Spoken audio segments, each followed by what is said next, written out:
Greetings, you're on Bear Armory. Today I made a selection of crazy weapons especially for you. This issue, dedicated to the most unusual weapons, somewhere beyond the limits of common sense, and somewhere outright crazy, and even crazy weapons. Let's go. Mini STEM.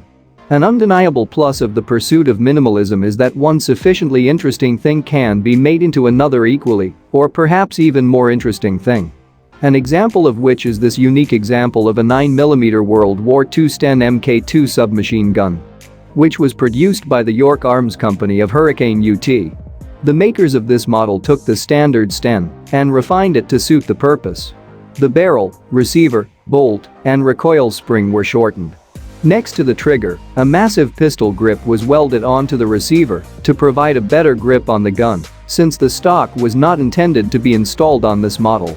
The result was a compact model, powered by the original 20-round magazine. How much demand for such a Sten would have turned out to be during combat operations, but these days collectors show the greatest interest in this model. The next specimen of cestus is at least to mutilate. Fist fights in ancient Rome, as well as other similar spectacles, were held for the amusement of a bloodthirsty public and, accordingly, were a rather cruel spectacle. The fact that the fighters fought wearing special gloves, which were called cestus, and were sewn together strips of leather with metal inserts, and posed a deadly danger to the enemy. Quite often such fist fights ended in death for one of the rivals. But in this case even the winner was disfigured and mutilated. The most reckless tank. The Swedish tank STR-V103 was the first tank to receive a power plant in the form of a gas turbine engine. But the main feature of this tank was the complete absence of such an obligatory element of construction for any tank as a turret. The 100mm caliber gun was rigidly mounted in the hull front plate.